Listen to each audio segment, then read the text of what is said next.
Hello guys, আপনারা সবাই কেমন আছেন? আজকের ট্রিক্স হলো ভালোবাসবেন কাকে। কাকে আপনি ভালোবাসবেন?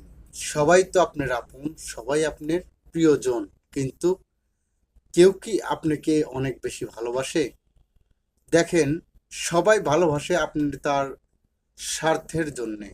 কেউ ভালোবাসে টাকার জন্যে, কেউ ভালোবাসে তার সময় দেওয়ার জন্য, আর কেউ ভালোবাসে তো কেবল আপনার থেকে কিভাবে প্যাচ লাগাবে, অর্থাৎ আপনার সংসারে আপনার যে পার্সোনালিটিস আছে, যে আপনার যে বিষয়গুলো আছে, এখানে কিভাবে সে প্যাচ লাগাইতে পারে, অর্থাৎ গন্ডগোল করতে পারে।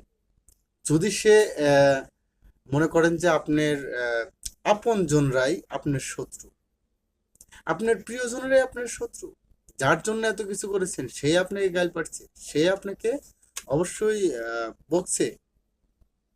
দেখুন, এই দুনিয়াতে আপন বলতে আপনি ছাড়া আর কেউ নেই।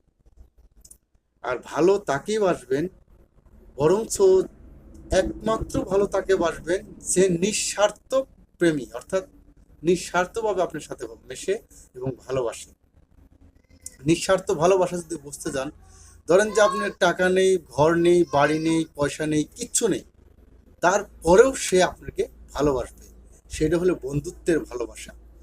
আর সেই বন্ধু হলো আসল। কিন্তু সেই বন্ধুকে, সেই বন্ধু বাপও হতে পারে, মাও হতে পারে, বোনও হতে পারে, এবং পাড়া প্রতিবেশী হতে পারে, এবং 10 গ্রাম ফাঁকে একজন হতে পারে, যে কেউ হতে পারে। কিন্তু আপনি শুধু একটা জিনিস ফলো করবেন, যে আপনার কাছে এই মুহূর্তে কঠিন অবস্থা, অর্থাৎ কোনো টাকা নেই, পয়সা নেই, কিচ্ছু নেই, আপনার এমন অবস্থা যে এই অবস্থায় আপনার পাশে কেউ দাঁড়াতেছে না, ওই সময় যে আপনার পাশে দাঁড়াবে আর আপনার কষ্টটা ভাগ করে নেবে এবং তার সর্বস্ব দিয়ে চেষ্টা করবে, সেই আপনার নিঃস্বার্থ ভালোবাসে। আর সেই নিঃস্বার্থ ভালোবাসার লোকটাকে কখনোই কষ্ট দেবেন না, তাকেই ভালোবাসবেন আপনি, যে আপনাকে নিঃস্বার্থ ভালোবাসে। হ্যাঁ, আপনার কাছে যদি কোনো কিছু পাওয়ার লোভে ভালোবাসে, যদি আপনার সময় পাওয়ার লোভে ভালোবাসে, যদি আপনার অর্থ পাওয়ার লোভে ভালোবাসে, সেটা হলো আসল ভালোবাসা নয়। আপনি তাকেই ভালোবাসবেন যে আপনাকে নিঃস্বার্থ ভালোবাসে। যেরকম আল্লাহ তাআলা আমাদের নিঃস্বার্থ ভালোবাসেন। আল্লাহ তাআলা কি আমাদের কাছে খানা পিনা কিছু চায়? কখনোই চায় না।